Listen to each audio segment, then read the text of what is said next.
Que Deus abençoe ricamente a sua vida. Nós estamos no sétimo dia da nossa série. A série no lugar certo, na hora certa. Vamos orar a Deus para que Ele venha falar conosco. Hoje nós iremos falar da sexta senha, em cima do estudo de Davi, a obediência. Vamos falar com Deus, ó Pai Todo-Poderoso, Criador do céu e da terra. Vem, Senhor, e manifesta o teu poder, a tua graça, a tua misericórdia sobre a nossa vida e fale conosco através dessa mensagem, Pai. Ó Deus, eu te peço, em nome de Jesus, amém. E graças a Deus por isso.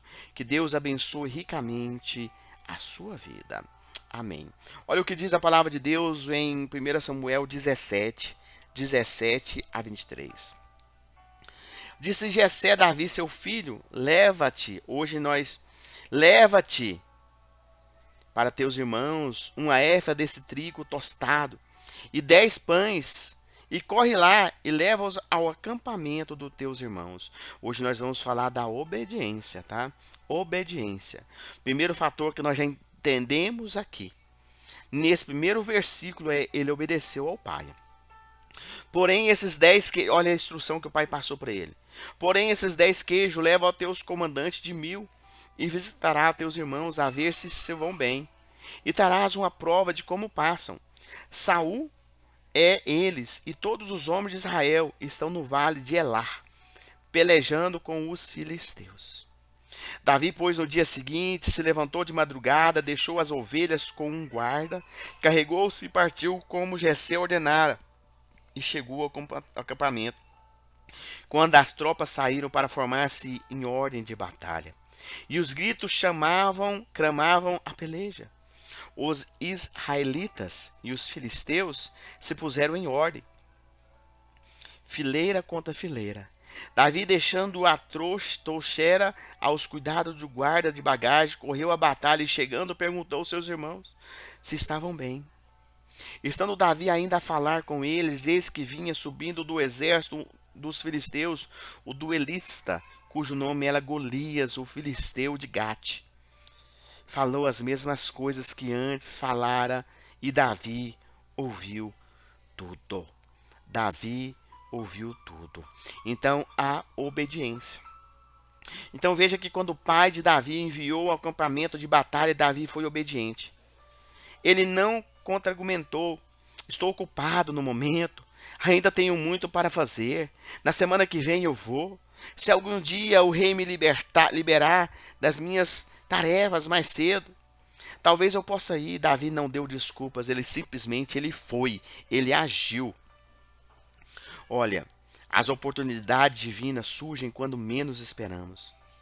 Se soubesse o momento exato que elas apareceriam, não precisaríamos de ser pressionadas por Deus, no lugar certo, na hora certa. Mas quando há anos esperamos por uma oportunidade, quando ela aparece, pode parecer inconveniente.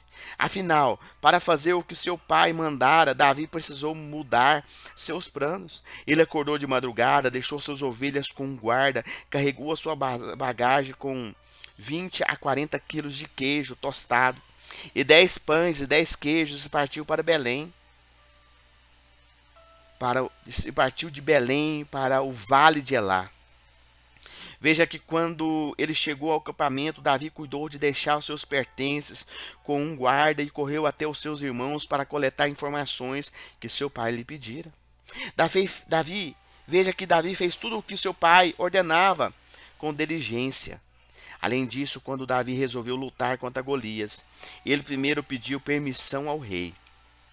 Ele veja que Davi não se desautorizou o exército real e nem a autoridade de Saul.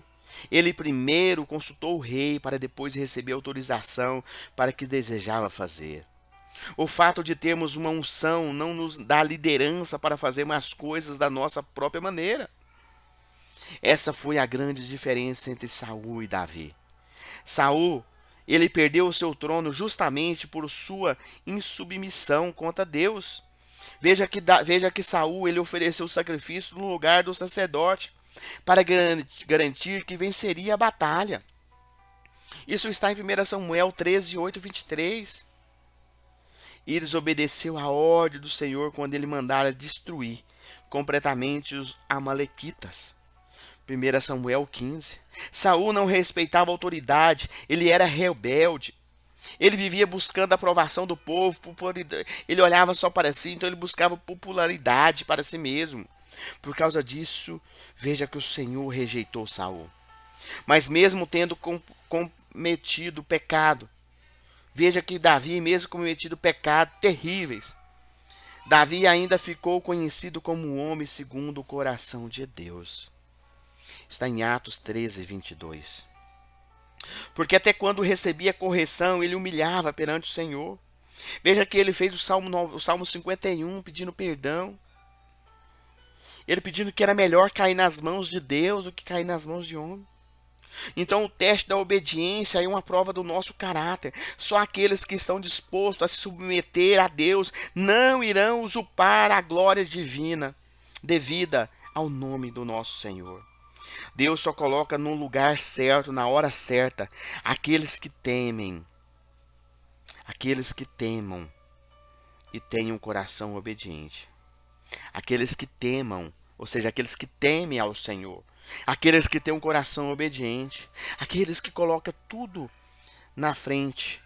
Antes de colocar a sua vontade, ele ora, coloca Deus em primeiro lugar. Essa é a vontade de Deus para conosco. Colocar Ele em primeiro lugar em tudo. Ser obediente a Ele, a palavra dEle e às autoridades constituídas. Esta é a vontade de Deus. Vamos orar ao poderoso Deus. Vem, Senhor, derrama da tua unção, do teu poder, da tua graça e da tua misericórdia. Vem, Senhor, e nos coloca no lugar certo, na hora certa, aonde o Senhor determinou, Pai. Eu te peço, em nome de Jesus. Amém. E graças a Deus por isso. Que Deus te abençoe ricamente a sua vida. Amém.